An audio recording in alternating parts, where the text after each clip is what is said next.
குருவே துணை. பாதகண்ணிய மாந்திரிகம் ஃப்ரீ கிளாஸ் தான்.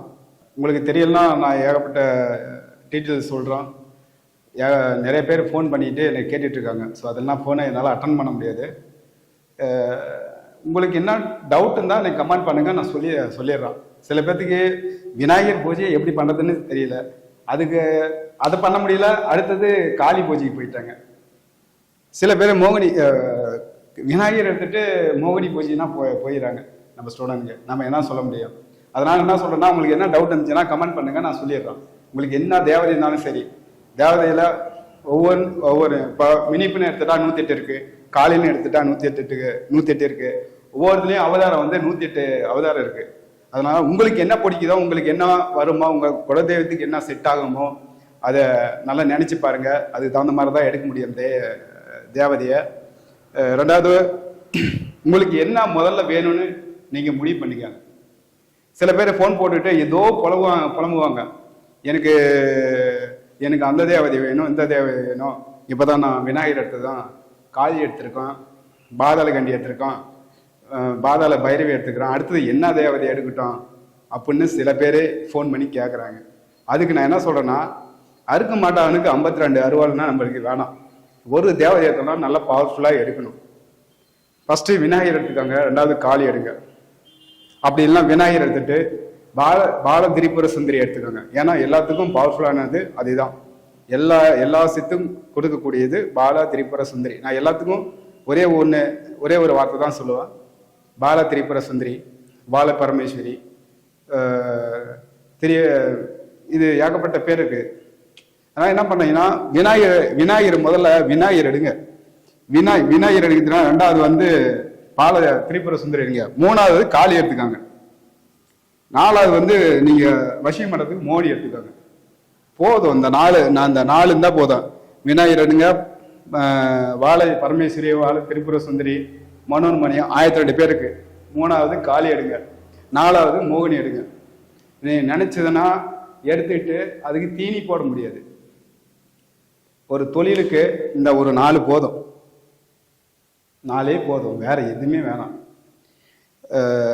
என்கிட்ட ஒரு 2 வருஷம் முன்னாடி ஒருத்தர் வந்தார். குருஜி, நான் விநாயகர் நான் சித்தி பண்ணியிருக்கோம், காளி சித்தி பண்ணியிருக்கோம், மோகினி சித்தி பண்ணியிருக்கோம், குட்டிச்சாத்தனை சித்தி பண்ணியிருக்கோம், கருப்பனை சித்தி பண்ணியிருக்கோம். அவர் பாட்டுக்கு ஏகப்பட்ட பேர் சொல்லிட்டு இருந்தா. அப்படி ஸோ ஓகே, சித்தி பண்ணிக்கிறீங்க, என்ன பண்ணிக்கிறீங்க, எந்த லெவலில் இருக்கிறீங்க கேட்டேன். இல்லை, நான் எந்த ஒரு இதுலேயுமே ஒன்றும் பண்ண முடியல, அடுத்த கட்ட லெவலுக்கு போக முடியல அப்படின்னு அவர் புலம்புறாரு. காரணம் என்ன கேட்டால், நீங்கள் 1000 தேவதை எடுக்கலாம், ஆனால் படையல்னு ஒன்று இருக்குது, அது எல்லாமே மறந்துடுறாங்க. இப்போ வீட்டுக்கு நிறையா விருந்தாளிங்க வர சொல்லிட்டு அவங்களுக்கு சாப்பாடு போட்டால், சாப்பாடு போடணும்னா தப்பு தானே? எத்தனை தேவதை எடுக்கிறோமோ கண்டிப்பாக கம்பல்சரி சாப்பாடு போட்டே ஆகணும், இல்லைன்னா உங்களுக்கு தான் ஆபத்து. சைவத்தில் எடுத்தால் கூட ஒன்றும் பிரச்சனை இல்லை. சில பேர் அசைவத்தில் எடுக்கிறாங்க. சைவம் நான் என்ன சொல்கிறேன்னா, சைவத்தில் ப்ராப்ளம் வந்தால் கூட ஒன்றும் பிரச்சனை இல்லை. இப்போ என்ன சொல்கிறேன்னா, சைவத்தில் படையில் ஒன்று மிஸ் ஆகி போச்சுன்னா கூட ஒன்றும் தப்பு ஒன்றும் இல்லை. ஆனால் அசைவத்தில் பூஜை முறையில் தெரியாமையே இருக்கிறாங்க.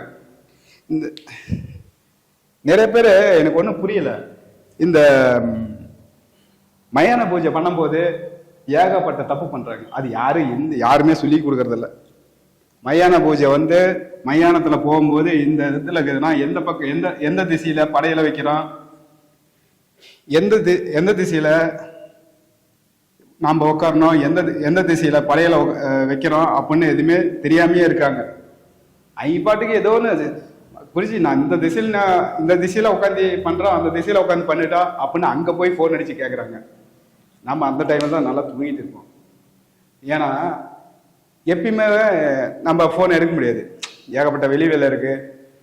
அதனால நம்ம கண்டுக்க முடியாது இல்லையா, நம்மளுக்கு வேலை ஏகப்பட்டது இருக்கும். அதனால என்ன சொல்றேன்னா, நீங்க மயான பூஜை பண்ணும்போது இல்லையா, ஒரு நாளைக்கு முன்னாடியே ஃபோன் பண்ணி கேளுங்க, உங்களுக்கு ஏதாவது டவுட்டா இருந்தா. அப்பதான் பூஜையில் மயான பூஜையில் உட்காந்துக்கிட்டே ஃபோன் பண்ணி கேட்பாங்க. நம்மளுக்கு எனக்கு டைம் இருக்காது. ஸோ அந்த மாதிரிலாம் பண்ணாதீங்க. உங்களுக்கு ஏதாவது டவுட் இருந்தால் மெசேஜ் பண்ணுங்க. ஃபோன் என்னால் எடுக்க முடியாது, நீ மெசேஜ் பண்ணுங்க. ஏன்னா வேலையில் இருக்கிறதுனால என்னால் எடுக்க முடியாது. மாந்திரீகத்துக்கு மாணவர்களை நான் சொல்லிடுறோம். உங்களுக்கு என்ன இன்ட்ரெஸ்ட்டு முதல்ல அதை பாருங்க. ரெண்டாவது, உங்களால் 48 நாள் பூஜை இருக்க முடியுமா அப்படின்னு பாருங்க. ஏன்னா 48 நாள் கம்பல்சரி உட்காந்தே ஆகணும். அப்போ தான் விநாயகர் வந்து கொஞ்சமாவது தரிசனம் கொடுப்பா. அப்படி 21 நாளே ஐயோ வல்லையே குருஜி என்ன பண்ணுறது அப்படின்னு சில பேர் புலம்புறாங்க. அப்படின்னால நான் கம்பல்சரி 48 நாள் உட்காரணும். அந்த பூஜை முறையெல்லாம் நான் கொடுத்துருக்கேன், சில பேர்த்துக்கு கொடுத்துருக்கேன். சில பேர் வந்து வீட்டில் அப்படியே அந்த நான் கொடுத்ததுன்னா தூங்கிட்டு இருக்கும் போல். இப்போ நான் கொடுத்ததுன்னா எதையும் எடுத்து பார்க்குறதில்ல, அப்படியே வந்துடுறாங்க. அடுத்த நாள் ஃபோன் ஒரு வாரம் கழிச்சு, ஒரு மாதம் கழிச்சு தான் ஃபோன் பண்ணி கேட்குறாங்க. ஸோ அந்த மாதிரி வைக்காதீங்க. உங்களால் முடிஞ்சால் கற்றுக்கோங்க, இல்லைன்னா வேணாம். தயவுசெய்து இது அறகுறையில் வந்து கால் வைக்காதீங்க. இது வந்து கற்று மாதிரி.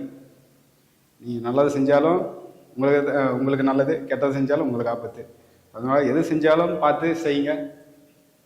ஏதாவது சந்தேகம்னா கேளுங்க, கமெண்ட் பண்ணுங்கள். இனிமேட்டு லைவில் வருவான், அப்பப்போ நான் சொல்கிறேன். நன்றி.